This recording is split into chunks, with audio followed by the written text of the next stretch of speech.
Bonjour, excusez-nous. Waouh. Ces fleurs ont eu chaud. Elles ont eu chaud, mais elles sont belles. Elles sont belles, ce sont des pivoines. Elles se sont ouvertes d'un coup dans Elles sont dans ouvertes leur d'un coup. basement. Elles étaient fermées, elles ont fait tchou. Allez, rentrez.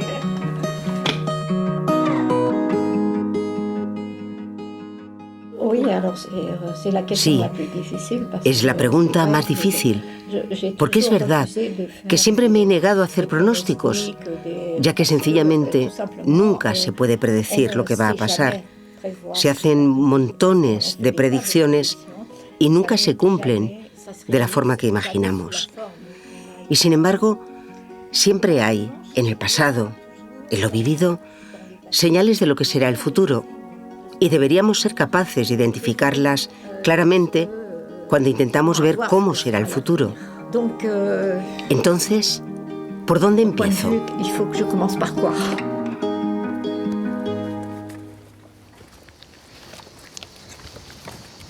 ¿Quién es esta mujer, Valentina? No será quién, creo que es. Es la escritora Annie Ernaux, que ganó el Nobel de Literatura en el 2022. Annie Ernaux tiene la posteridad asegurada. Mira, podíamos ir a un cementerio y ver toda esa gente que se ha hecho grandes tumbas y luego no ha pasado a la historia. O sea, la gente sin posteridad. Sí. Falta Miguel, ¿no?, que está en Sevilla. Bueno, pero que lo escuche luego y seguro que se le ocurre algo bonito para hacer.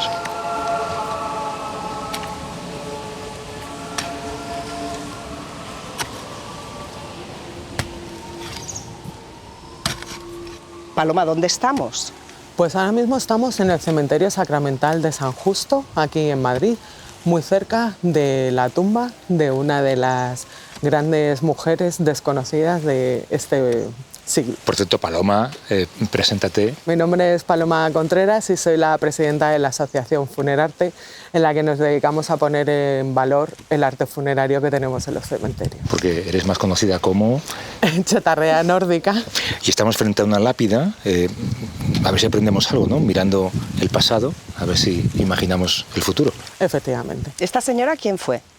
Pues esta fue la primera mujer piloto española, por un lado, y la segunda mujer divorciada de España, por otro lado. Qué o sea, bueno. tiene dos grandes títulos. ¿Su nombre es? María Bernaldo de Quirós. Estamos en los años 20, ¿no? Es el momento en que ya empiezan los aviones, nos alucinan mucho, ¿no?, los nuevos medios de transporte, y a María también, y se presenta en el aeródromo de Getafe, siendo una señora. El director le dice que no, porque es una señora. La segunda vez le dice que no, porque es una mujer. Le dice que no, porque no hay precedentes en la aviación. Otro es porque los hombres son más inteligentes, y la última excusa que le da es que las mujeres pasamos más frío y no deberíamos volar. Y ya llega un momento en que el instructor le dice al director: acéptala, porque no va a aceptar un no por respuesta en ningún momento.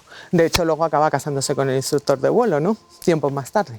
Bueno, pues ella empieza a hacer sus clases y en 1928, con 30 años, ya consigue su carnet de piloto.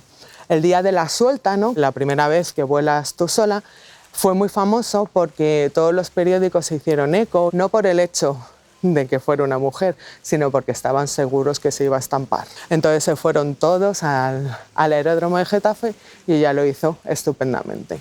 Y según se bajó del avión, fue uno de una revista que se llama la revista Estampa, además, para más señas, y le dijo que, bueno, que qué maravilloso, ¿no? Y le dijo: María, iros acostumbrando que las mujeres hemos dejado de bordar.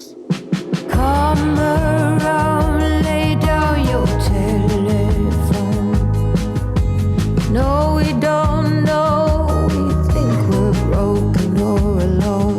Vibrations don't match. Limitations are a fact.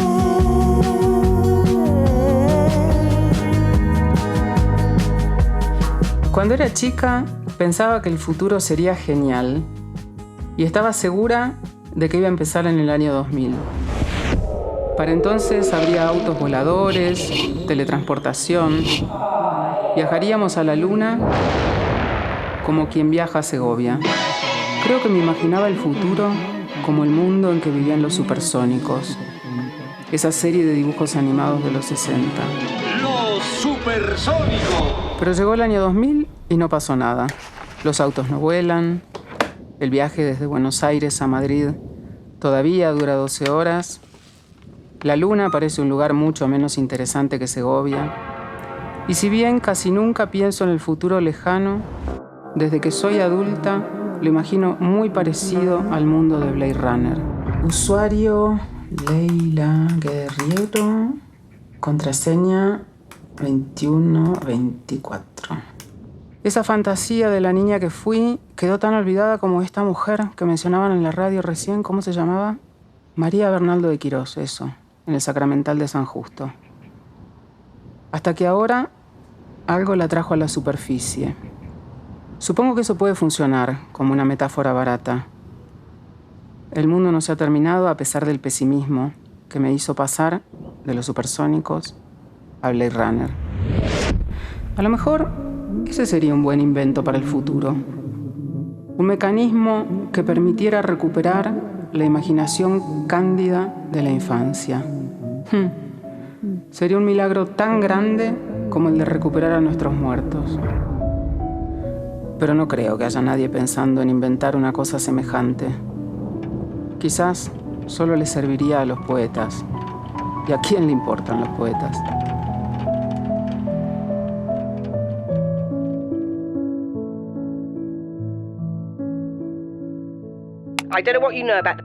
No sé cuánto sabes sobre el programa. Hemos estado haciendo una serie de programas sobre el futuro, sobre cómo va a ser la vida dentro de 100 años. Bueno, pues vamos allá con la tarea esta imposible de condensar no sé cuántas horas de entrevistas en un solo programa. Oh, espérate, mensaje de Javier, a ver qué dice. Hola Miguel, oye, lo del cementerio yo creo que ha quedado bastante bien. Hemos subido los audios, ya los verás en la carpeta. Se me ocurre que después podíamos arrancar a lo mejor con Lisa White, ¿no? Con la experta en tendencias. Venga, un abrazo. Ah, sí, Lisa White. A ver que lo mire.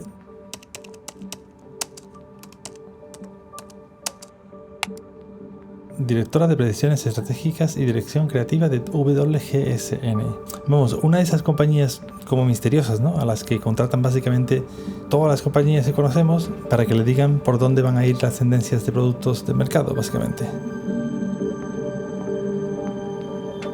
Lo primero que me gustaría saber es cómo nace una tendencia. ¿Cómo se convierte una observación sobre el presente en una sugerencia sobre el futuro?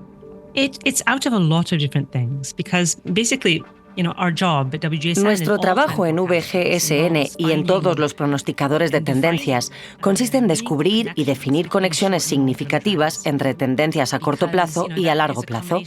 Y eso lo hacemos a partir de una combinación de muchas cosas distintas. En el pasado y también ahora, la tarea estaba basada en la observación y en la investigación. Eso incluía de todo, desde investigaciones académicas a libros blancos industriales, también pasarelas de moda, ferias profesionales, todo tipo de cosas científicas, económicas, políticas y también aspectos más visuales, combinando lo que se ve en las pasarelas con lo que se vende en las tiendas. Ese ha sido siempre el corazón del trabajo de pronosticar tendencias. Pero más recientemente hemos añadido a todo eso el análisis de datos, que cuantifica, por ejemplo, los colores que estamos viendo o el tipo de pantalones vaqueros que vemos que está llegando, y analizando lo que se está vendiendo y lo que no.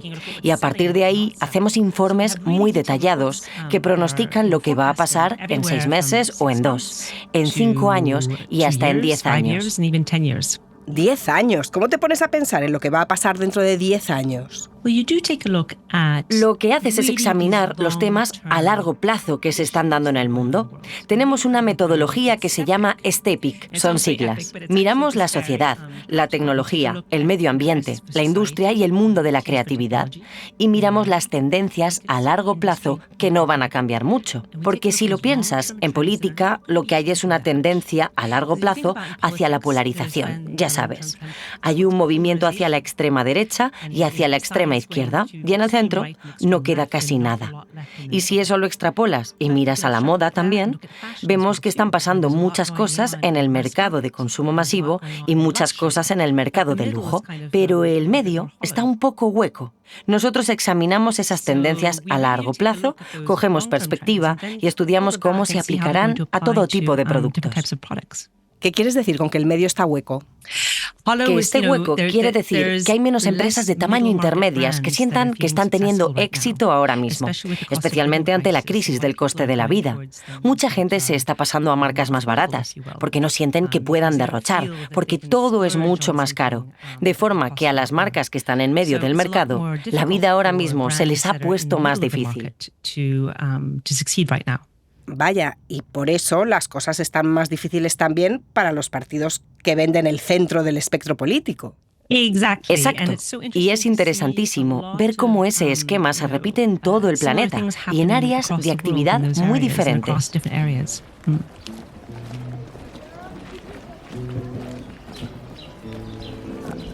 Muy buenas. Me has identificado fácil, ¿eh? ¿Qué tal? Muy bien. Es que vengo ya. Tenemos fondo musical, ¿eh? Sí, igual si vamos al otro lado porque después con la música, que va a quedar bonita, pero para editar va a ser difícil.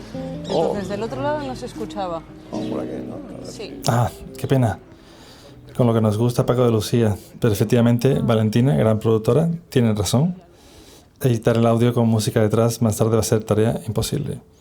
Bueno, seguimos. Este tema de predecir el futuro, yo creo que conectamos muy bien aquí con Paolo Francescuti. Me llamo Paolo Francescuti.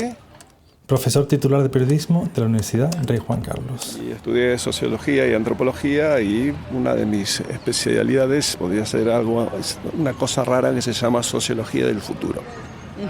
¿Qué es la sociología del futuro? Pues es el estudio de cómo las distintas sociedades imaginan el futuro. Esto es justo lo que llevamos haciendo nosotros desde principios de año en este programa que se llama 2124. Creo que tú has escuchado alguno de los capítulos que hemos emitido. No sé si tiene sentido algo de lo que hemos dicho o qué te parece. Bueno, me parece que hace mucha futurología, ¿no? Que es otra cosa, ¿no? Es decir, hacer previsiones de lo que va a pasar. La sociología del futuro no se encarga de ello. Es decir, eso se lo dejan los futurólogos. A ver, futurólogos somos un poco todos, ¿no? Desde el momento que estamos por elegir una carrera universitaria y con planes de ir a alguna parte del mundo o de donde sea que nos lleve esa carrera, ¿sí? Todos hacemos nuestras futurologías domésticas. Si no las hacemos nosotros, las hacen nuestros padres por nosotros, ¿no? Las instituciones las hacen, los gobiernos las hacen y luego hay algunos individuos, generalmente con mucha capacidad retórica e imaginativa, que se hacen una profesión de ello. ¿Y esta insistencia que tenemos los seres humanos por conocer el mañana es una característica propia de nuestra especie? Evidentemente, yo creo que el ser humano es el que ha desarrollado estas dos dimensiones de la existencia, dimensiones temporales, ¿no? Que son el pasado y el futuro, a un grado superlativo y paroxístico, diría, ¿no? Es decir, no dejamos de revisar y reinterpretar continuamente el pasado y no dejamos de fabular, conjeturar, especular sobre cómo va a ser el mañana. No podemos dejar de hacerlo, ¿no? Aunque nos equivoquemos. Nos da tranquilidad. Digamos, si no, viviríamos en una especie de aquí ahora todavía más brumoso que te acabo de describir. No sabríamos bien para dónde tirar. Sería un mundo prácticamente de puro azar, de pura casualidad, ¿no? Entonces, todo lo contrario de un mundo donde todo está ordenado por el destino, como se creía en la sociedad antigua. La sociedad moderna no cree en el destino, no cree que los dioses hayan escrito lo que va a pasar. Entonces, pues le toca a los seres humanos cumplir ese papel que antes cumplían los dioses, es decir, averiguar qué nos depara el porvenir. Y en la modernidad, pues se creó una nueva visión de futuro completamente distinta de todas las anteriores, en la que se caracteriza porque el futuro siempre va a ser distinto de todo lo conocido. El futuro es nuevo, es la novedad pura. Es la novedad pura, es infinito, no termina nunca. Y tercero, el futuro será mejor. Sí, bueno, esa fue lo que se llamó la idea de progreso, o la filosofía de la historia. O sea, la idea de que la humanidad avanza de un pasado donde la vida era corta, breve, bestial y pobre, a un mañana de educación, abundancia y libertad. Sin embargo, en esta gran bola de cristal llena de posibles futuros, en cada generación creemos que nuestras predicciones son las definitivas, ¿no? Y hoy tendemos a pensar que con los avances científicos y tecnológicos y la gran cantidad de datos que acumulamos, nuestro margen de error es cada vez más pequeño sobre lo que va a pasar en el futuro. Bueno, eso dicen algunos futurólogos que son, sobre todo, que son tecnólogos, ¿no? Que nos proponen futuros altamente tecnificados y controlados con grandes ordenadores, ¿no? Y con gran inteligencia artificial. Y la realidad no funciona así, porque una cosa son los datos y otra cosa son los seres humanos, ¿no? O sea, podemos saber cómo se pueden comportar millones de moléculas químicas, ¿sí?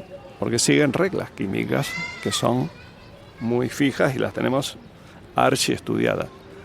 Pero cuando nos pasamos a hablar de la humanidad, las moléculas son las personas, ¿no?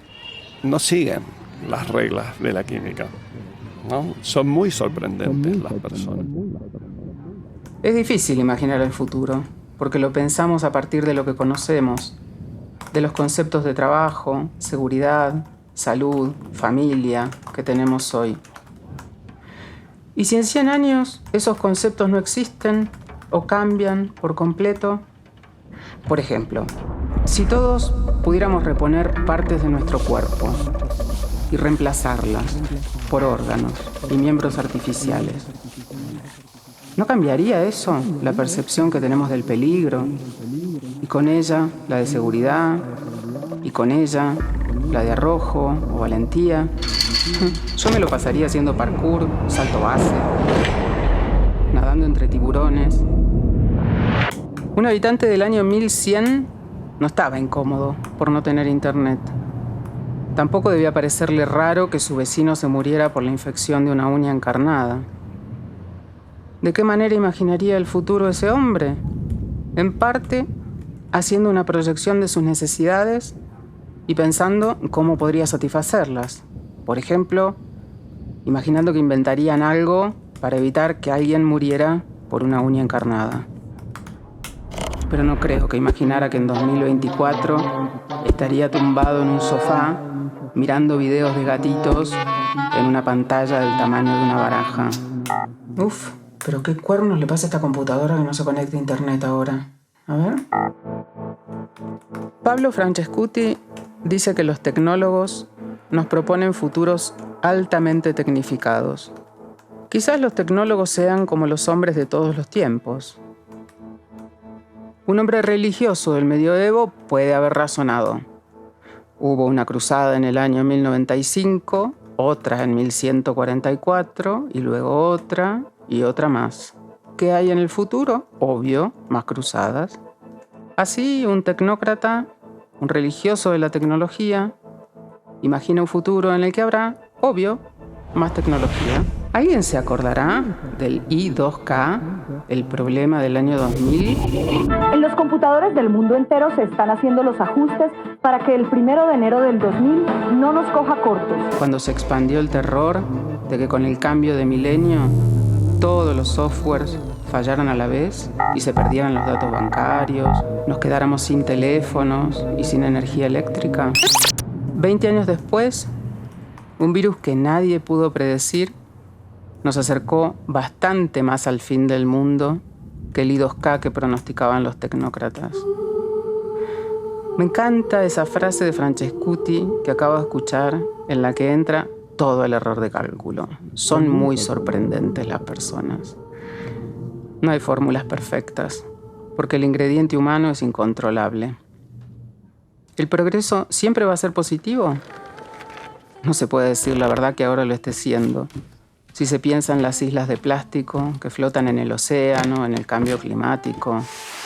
Si George Orwell escribió 1984 en 1949 y en 2024 estamos viviendo dentro de la matriz de Gran Hermano que él imaginó en esa novela, ¿por qué habría que desconfiar del futuro que inventan los escritores de ciencia ficción si fueron más asertivos que cualquier estadística? Si yo tuviera capacidad, me abocaría a desarrollar un invento que terminaría con todos los problemas. Una máquina de transformar lo cotidiano en fascinante. Algo que hiciera que llegar al trabajo todos los días produjera un gozo tremendo. Que tener sexo con la misma persona durante 20 años fuera tan excitante como lo fue durante los primeros meses. Me pondría a inventar, digamos, la máquina de la satisfacción.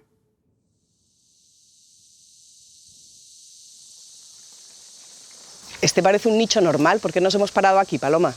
Pues porque aquí está enterrada la primera mujer directora de cine sonoro de España, Rosario Pi y Brujas. Qué fuerte. Una historia maravillosa que también la tenemos completamente desconocida por diferentes motivos, ¿no? Ella es hija de un industrial textil en Barcelona, pero con la caída del 29 a ella también le afectó bastante y se vino aquí a Madrid. Y aquí en Madrid entra en la productora Star Films, que era una productora de cine del momento.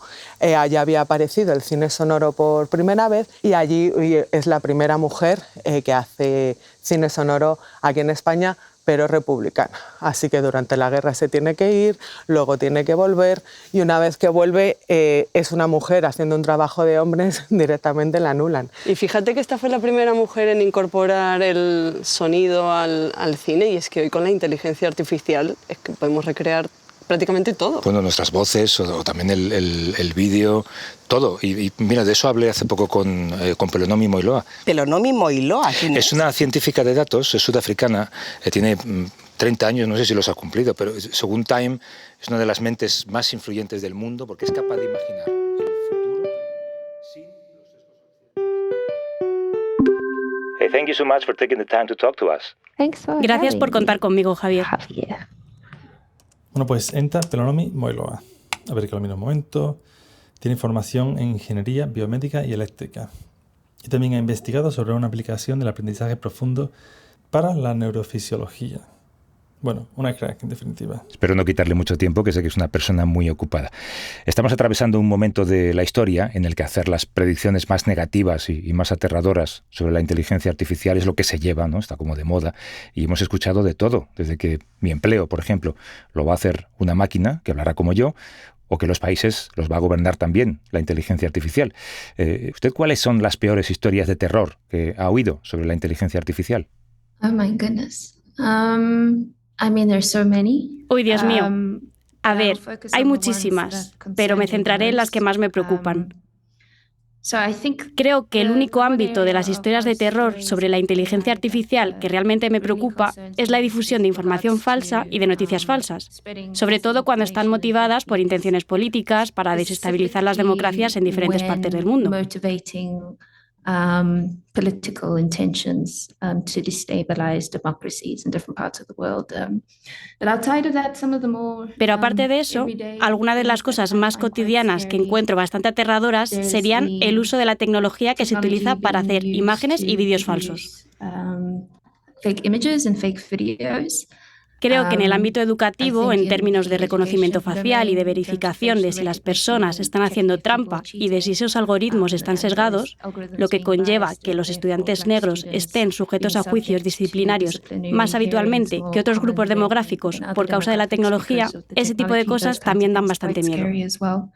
Estamos intentando imaginar en este episodio cómo será la vida dentro de 100 años. ¿Hay algo que usted crea que va a pasar seguro? ¿Hay alguna idea fija de algo que según su opinión vaya a suceder pase lo que pase? ¿Sabes? Yo pienso mucho en el futuro, pero no suelo asignarle un número. Así que cuando dices 100, me cuesta un poco pensar en qué es lo que de verdad pienso que habrá entonces. Lo que habrá idealmente, en lo que estamos trabajando, es en una tecnología en la que los africanos podrán comunicarse digitalmente en sus propios idiomas, pero también de manera que estén alineadas con nuestras formas de ser. Gran parte de la tecnología disponible hoy día está basada en textos, y el continente africano es el lugar en el que nuestro acervo es muy oral. Eso significa que nos comunicamos de forma verbal y así es como la información va pasándose de generación en generación. And that means that we communicate verbally, and that's how information is passed down through generations. So in 100 years, I think. Así que dentro de 100 años, creo que la tecnología que usaremos será mucho más parecida a cómo hablamos y nos comunicamos unos con otros, y creo que en gran parte será oral. And that a large part of it will be verbal, and a lot of that communication. Y mucha de esa comunicación no estará solo basada en el lenguaje y su texto y su voz. También incorporará las señales ocultas y la información que interpretamos a partir de olores, del lenguaje corporal, del contexto, y que esos tipos de comunicación serán traducibles.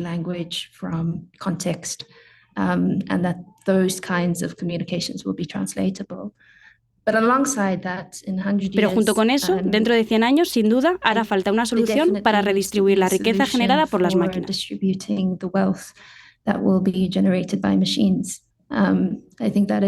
Creo que una de las grandes amenazas de la inteligencia artificial es que tiene el potencial de aumentar las divisiones de la inequidad y, por tanto, instigar y dar combustible a los fuegos que emergen de la desigualdad y de la inestabilidad social.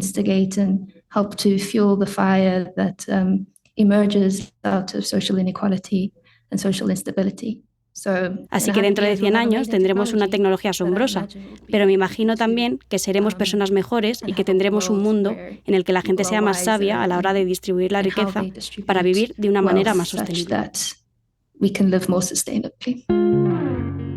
¿Es capaz de ver eso en las empresas tecnológicas contemporáneas o las ve más bien tendiendo hacia el lado oscuro? Leaning towards the dark side. Tendiendo al lado oscuro. Technology feels a little bit like fire. La tecnología es un poco como el fuego. Hay quien es capaz de utilizarlo de forma que beneficia nuestra experiencia a la hora de cocinar, de calentar nuestras casas, de forjar metales y minerales para convertirlos en componentes que nos ayudan a construir nuestras ciudades y sus infraestructuras.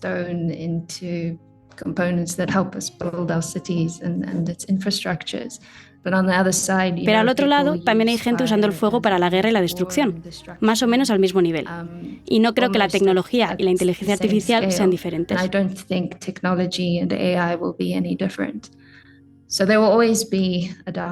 Siempre habrá un lado oscuro. Lo que importa es que el lado bueno o luminoso sea mucho más grande y que tenga la voluntad de enfrentarse al lado oscuro. Las empresas en este momento, al menos los monopolios, las grandes, dan la impresión de que todo es infierno y destrucción. Pero somos muchas pequeñas empresas sobre el terreno, intentando con todas nuestras fuerzas empujar al mundo en una dirección mejor.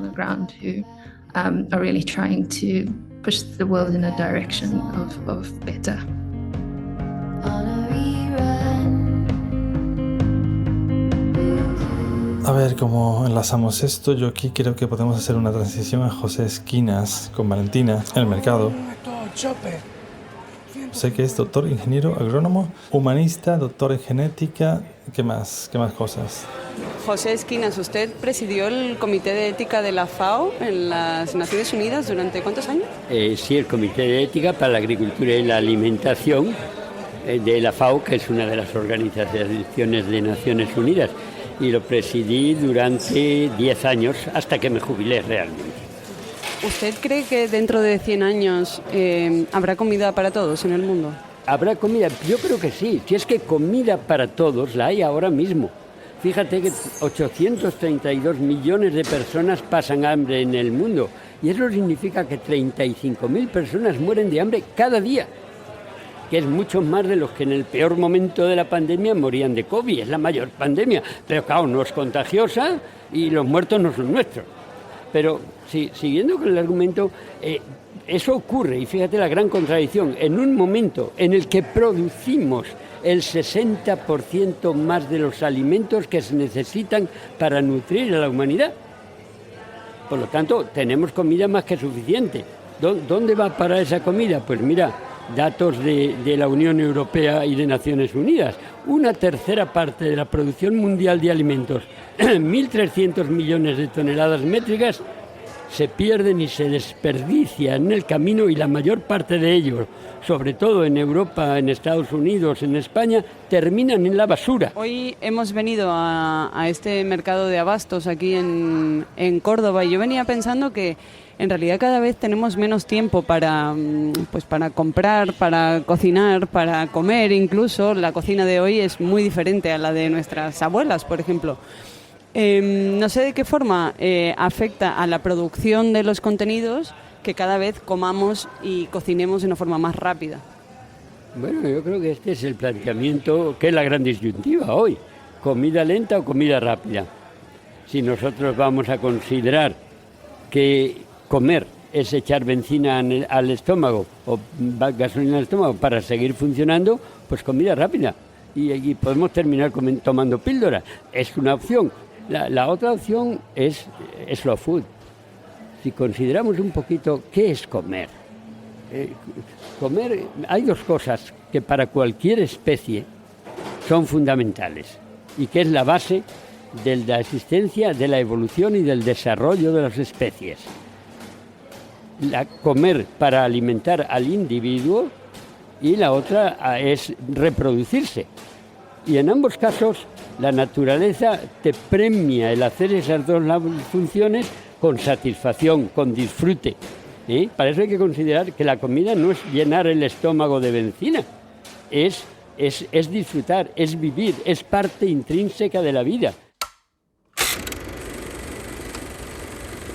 Yo debo estar estropeada desde el origen, porque cada vez que escucho a personas como Pelonomi decir que somos muchas pequeñas empresas intentando con todas nuestras fuerzas empujar al mundo en una dirección mejor, en vez de sentir esperanzas, me deprimo. Es la misma depresión que siento ante los esfuerzos individuales de la gente que separa cuidadosamente la basura, que recorre kilómetros para depositar las baterías usadas en el sitio correcto, que se reúnen en asambleas para luchar contra la construcción de edificios de más de 3 pisos, que privilegia viajar en tren para evitar las emisiones de carbono, que confía en que su acto, aunque pequeño, hace la diferencia. Supongo que si nadie hiciera nada estaríamos peor. Pero ¿sirven esos esfuerzos cuando un informe de Oxfam dice que el 1% de las personas más ricas del mundo emitió 5.900 millones de toneladas de carbono en 2019? Tanto como el 66% más pobre, y que toda esa emisión anula el ahorro generado por casi 1 millón de turbinas eólicas.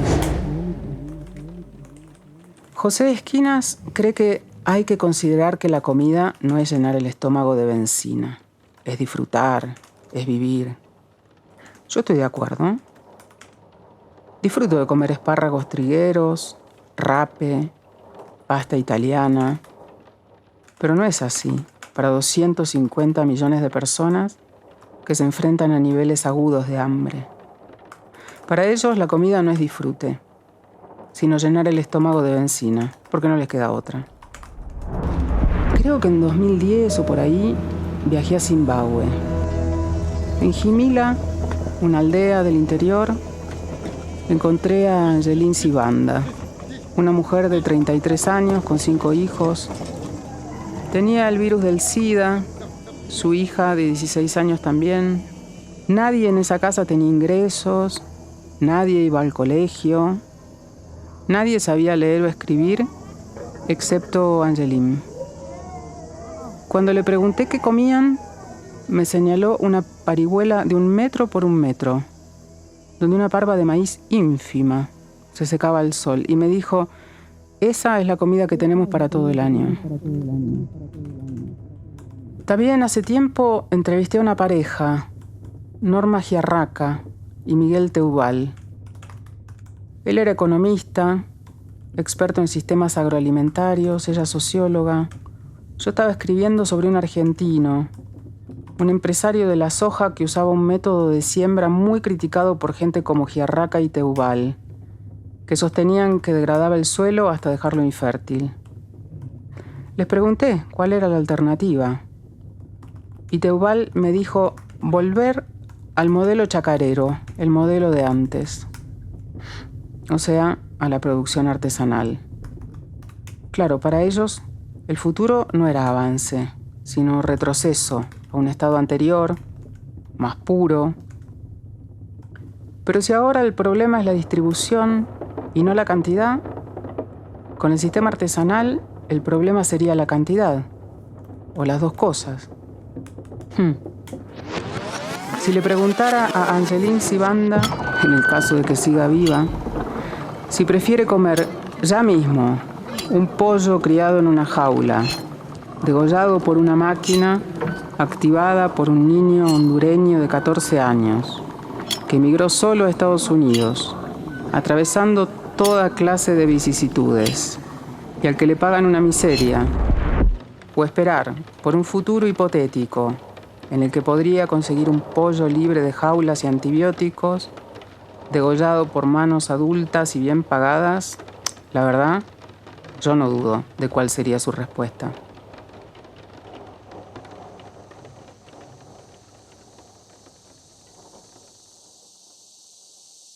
Bueno, pues estamos ante la sepultura de don Agustín Manso. Era hijo de un ganadero que había aquí en Madrid, que vivía en la calle del Peine, y se dedicaba, aparte de su ganadería, a alquilar para los pastos, para el resto de ganaderos, para que comieran las reses. Pero él decide, cuando el padre muere, decide no seguir con este trabajo y se monta una tienda. Se monta una tienda que se llama New England, la hace hacia 1890 aproximadamente, y la pone en la carrera de San Jerónimo número 29, o sería parte del Congreso, ¿no? Esa parte del número. Entonces allí en el New England lo que traían era las cosas más maravillosas de Europa. De hecho se decía que era Europa dentro de Madrid. Era un sitio muy importante. Por las tardes era el sitio de reunión por excelencia, ¿no? En vez de irse a cualquier café, la alta alcurnia se iba allí, paseaban como si fuera un museo, porque tenían los cuadros espectaculares y fuentes de alabastro maravillosas y demás. Entonces, bueno, pues luego él fallece en 1918 y unos años más tarde, en 1940, aparece el Corte Inglés. Pero el negocio, el modelo de negocio del Corte Inglés, tal y como lo conocemos ahora, realmente lo inventó don Agustín con su tienda New England. Fíjate, y ahora lo compramos todo por internet. Efectivamente. Ahora es Jeff Bezos. Pero es que no hay el señor Jeff Bezos, que debe de emplear a la mitad de la población mundial. Vale, me ha pasado. Pero realmente yo me pregunto constantemente cómo la tecnología afecta al trabajo o afectará al trabajo. Pero bueno, que me voy por la tangente, vuelvo al cementerio. Pero es que en todo lo que hacemos pensando en el futuro y pensando en el trabajo, la cuestión no es cómo será el trabajo, es imaginar si va a haber trabajos para iba a decir para nosotros, pero bueno, para los humanos, para los que estén, o si la inteligencia artificial lo hará todo, ¿no? ¿Creéis que habrá falsos autónomos dentro de 100 años? Hombre, hay cosas que nunca van a cambiar, Valentín. Sí, los falsos autónomos dentro de 100 años, gran temática. A ver, esto me viene de escándalo para hacer una transición a mi propia conversación con Milagros Micheli.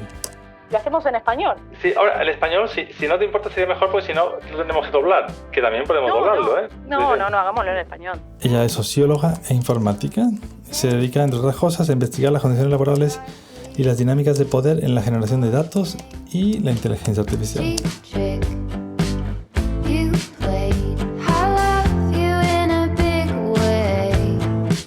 Hablamos a futuro, pero nadie se preocupa primero cuáles son las condiciones laborales hoy en día, de cómo se están creando los sistemas de inteligencia artificial, qué hace con los trabajadores. Si todo el tiempo estamos temiendo que en un futuro cercano los sistemas de inteligencia artificial nos van a reemplazar, entonces nos da miedo, tratamos de acomodarnos mejor a lo que nos pide el jefe, bajamos nuestros precios, ¿no? Porque siempre está la amenaza de, bueno, pero ChatGPT lo hace gratis.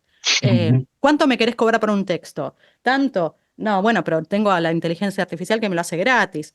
Y es curioso porque parece que esta evolución es inevitable, como si, viniera de un ser superior, ¿no? Y que no pudiéramos cambiarlo nosotros, ¿no? ¿Por qué esa tendencia a tragarse esta verdad, una supuesta verdad? Bueno, esto que decís es fundamental, ¿no? No es inevitable. Al contrario, es completamente evitable. Y depende mucho de nosotros también. Hay ejemplos, por ejemplo, en Estados Unidos, los trabajadores de la industria de la actuación que se asociaron o se sindicalizaron para luchar contra el uso de las inteligencias artificiales y se niegan a prestarse a entrenar esas inteligencias artificiales. Los escritores, también los guionistas unidos en Hollywood, ¿no? Que se organizaron contra el uso de inteligencia artificial y dicen, no vamos a prestar nuestro trabajo para que creen máquinas con las cuales nos amenazan que nos van a reemplazar. Sí. Y, o sea, dicho así, entonces uno se imagina un futuro en el que de repente la inteligencia artificial se convierte en el empleador de todas esas personas que perdieron su trabajo como consecuencia de la inteligencia artificial, ¿no? O sea, ¿podríamos llegar a ese punto, al punto en el que estamos trabajando ahora para ese generador de contenido? Ese punto ya está hoy acá, ¿no? Digo, no a gran escala, pero mucha gente lo está viviendo. Muchos traductores pierden su trabajo porque hoy en día es muy fácil usar un traductor automático, ¿no? Y para cosas de todos los días, para mandar un mail, la verdad es que funcionan bastante bien. Bueno, se usan, pero a la vez esas empresas contratan traductores para que otra vez produzcan traducciones y datos exclusivos para refinar esos sistemas de inteligencia artificial. Sin esos datos y sin trabajadores y trabajadoras de datos, no tendríamos las tecnologías de las cuales disfrutamos hoy, que tenemos al alcance de la mano hoy en día. No existirían, es imposible. Y déjame adivinar, los trabajadores de datos igual no tienen muy buenas condiciones, ¿no?, de trabajo. No, son... ¿Quiénes son? ¿Quiénes son? Bueno, hay típicamente los trabajadores de datos son gente que están en lugares, en países donde las condiciones económicas, ¿no?, sujetos a crisis económicas, a veces sujetos a desastres naturales, ¿no?, o víctimas de desastres naturales, lugares donde las condiciones son muy precarias, donde hay mucha pobreza, donde hay tasas de desempleo muy altas. Entonces, en esos lugares es donde estos gigantes tecnológicos van a tercerizar y van a buscar una fuerza de trabajo que la tienen cautiva y que la tienen dependiente, ¿no? Porque, como decíamos antes, es mejor tener un trabajo malo que no tener trabajo.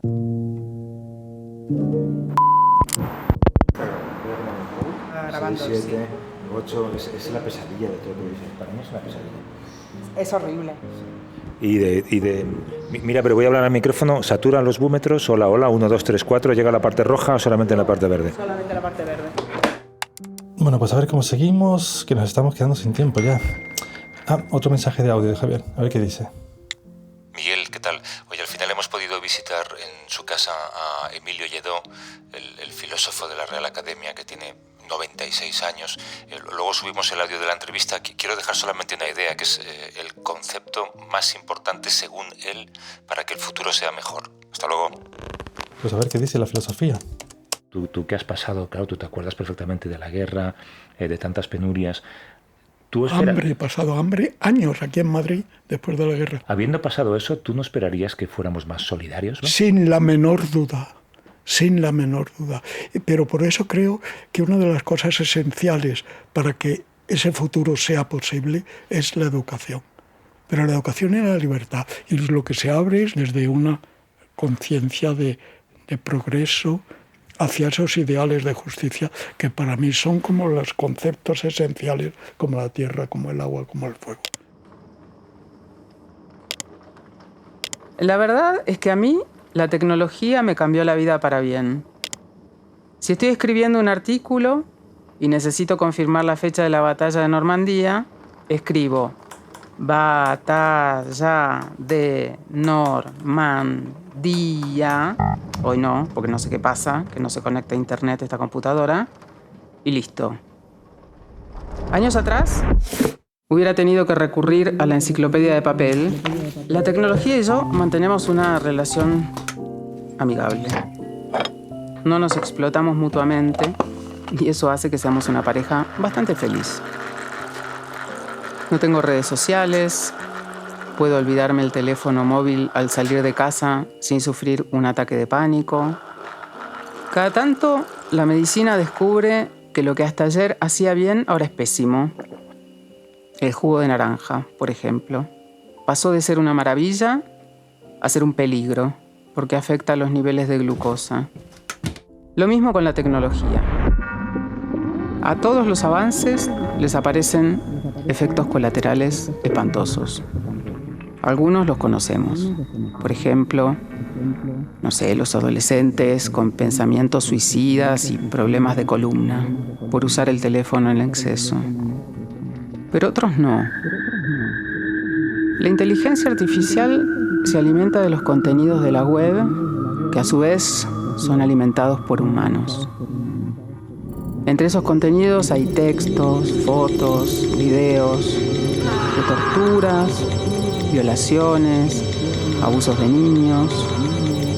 Todo eso tiene que ser eliminado antes de que entre en contacto con la inteligencia artificial, para evitar que su psiquis de bebita cibernética se deforme.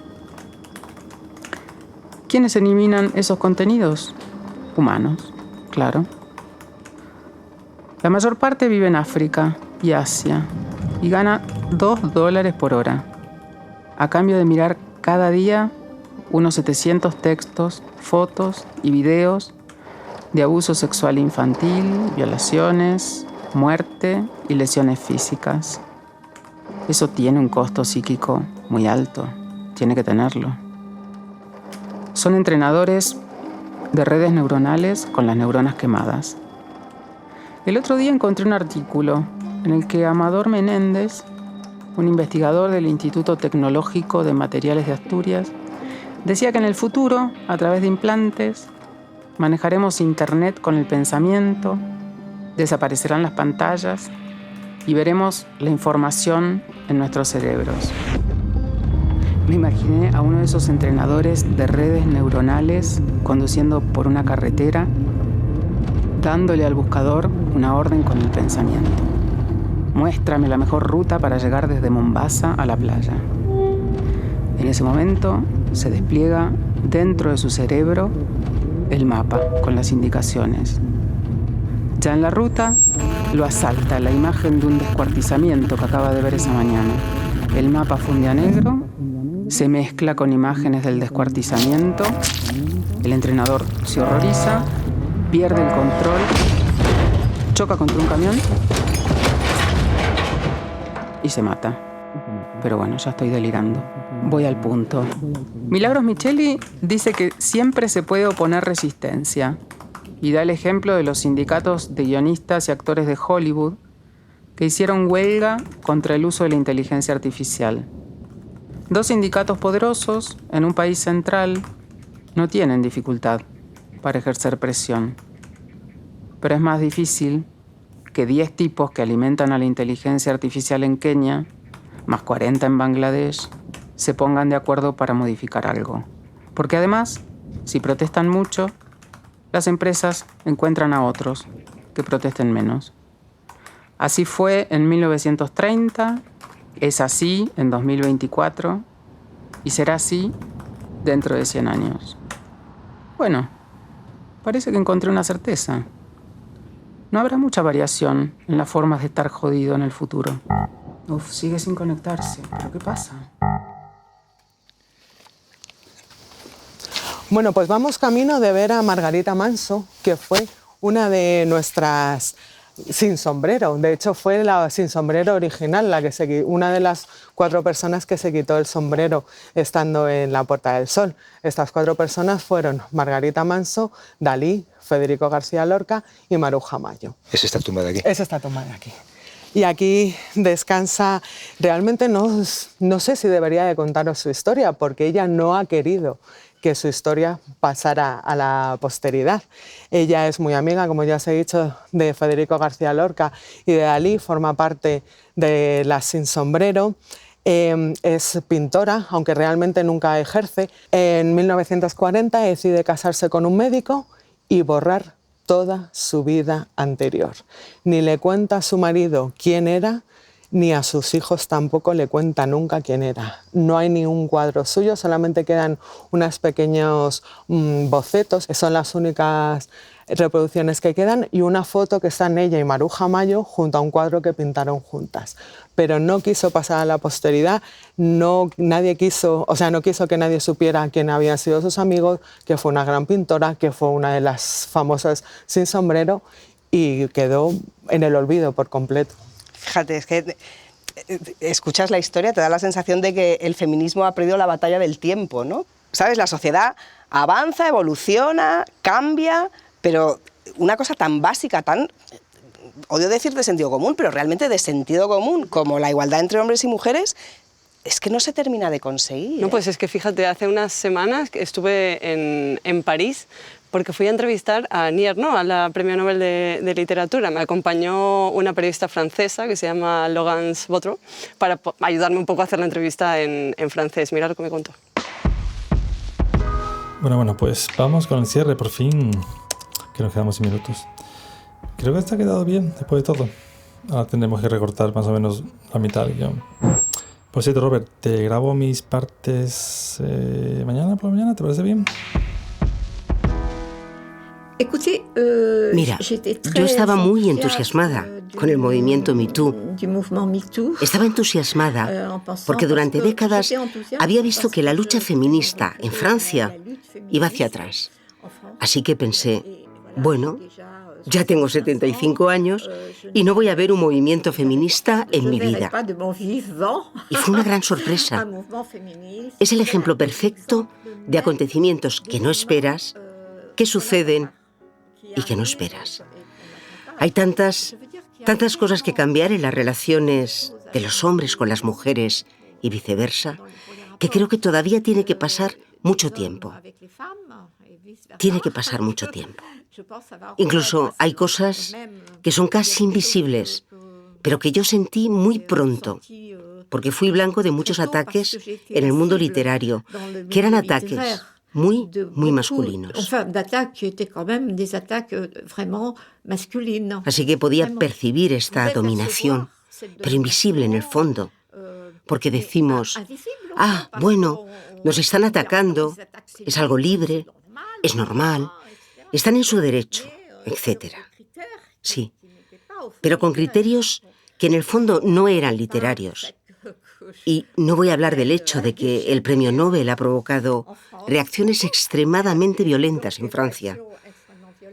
Entonces hablo como sujeto atacado por ser mujer.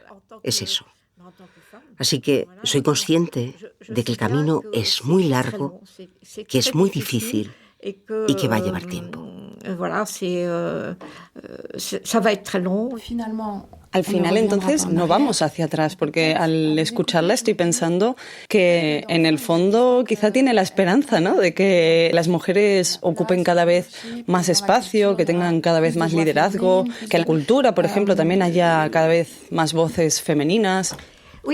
Sí, no creo que podamos dar marcha atrás al reloj. No podemos hacer que las mujeres francesas o españolas vivan como las iraníes. No, simplemente no es posible. Incluso con lo que más temo, con un gobierno de extrema derecha en Francia, como el de Italia, no creo que devuelvan a las mujeres a sus casas. Creo que hay un movimiento hacia la libertad de la mujer que es realmente irreprimible, aunque creo que será un camino largo y muy difícil. Me gustaría estar dentro de 100 años para saberlo, pero es que ahí lo tienes. Hablaba de las mujeres iraníes, pero incluso creo que las mujeres iraníes se están acercando, sí, aunque solo sea por la prueba de que una mujer puede ser encarcelada y que el movimiento que tuvo lugar hace 2 años no se extinguió sin más. Además, como sabemos, las mujeres iraníes tienen una vida privada completamente diferente y, sí, está interiorizado e incluso por los jóvenes iraníes. Así que, bueno, soy bastante optimista al respecto. En su libro Una mujer, que en España publica la editorial Cabaret Voltaire, escribe una frase que a mí me llamó mucho la atención. Dice que su madre tenía que servir patatas y leche día y noche para que usted pudiera estar en un aula oyendo hablar de Platón. Entonces me pregunto si ese ascensor social que le ha permitido a usted llegar a donde está hoy, cree que sigue funcionando y cuál es la importancia de las políticas públicas para hacer que esto pase. Bueno, actualmente, por ejemplo, en Francia, es cierto que no hay una política pública para las escuelas y los estudiantes, y todo eso es realmente un punto débil. Quiero decir, los esfuerzos de mi madre también fueron apoyados por becas. Yo estudié con becas, y no estoy segura de que eso hubiera sido posible ahora. No es solo una cuestión individual. Hay que apoyar a toda una generación con una política de progreso social y progreso en la educación. Eso seguro. Yo siempre pienso que lo peor nunca hay que darlo por seguro. Y que, por supuesto, podemos atravesar épocas oscuras. Pero incluso esos momentos oscuros están llenos de lucha y de luz, y que podemos superarlos. Ya sea en el feminismo o en otros ámbitos, en Francia también veo muchos movimientos que tienen que ver con la rebelión, al menos con no aceptar lo que la gente quiere que aceptemos.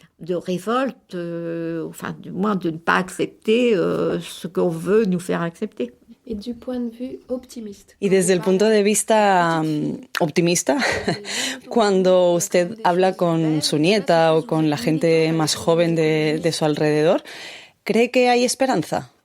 Sí, es decir, vuelvo al principio. El optimismo y el pesimismo son sentimientos. Lo que me gustaría ver es acción.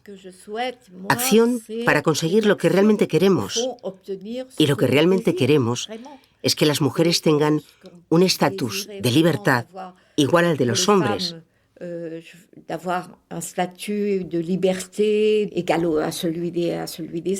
Y desde el punto de vista político, también se trata de que no haya esa enorme distorsión entre los más ricos y los menos ricos. Y ese es el mensaje que me gustaría transmitir. Es el mensaje que yo voudrais, au fond, faire passer, de dire, il y a une expression normande. Hay una expresión normanda, no sé cómo traducirla. No hay que meter los dos pies en el mismo zapato.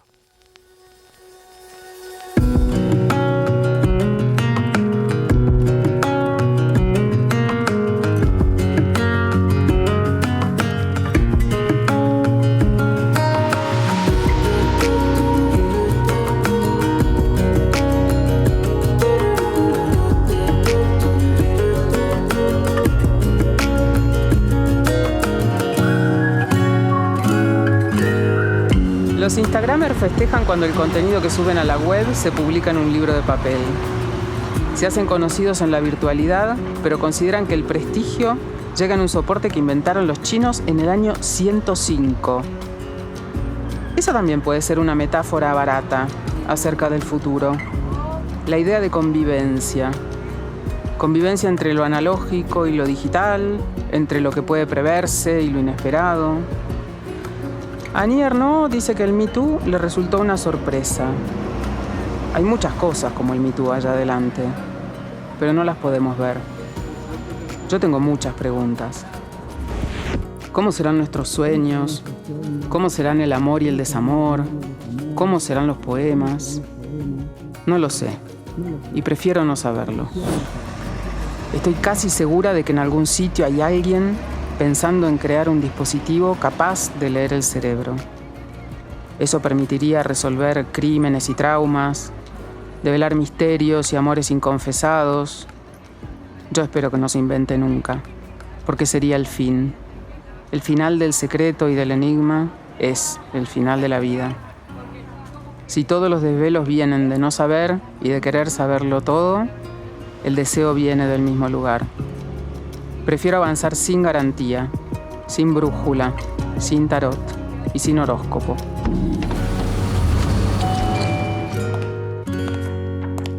Hola, ¿qué tal? ¿Podrás mirar esta computadora? No sé qué pasa, pero en un momento dejó de conectarse a internet. Señora, estamos en el año 2124. Internet dejó de funcionar hace 100 años.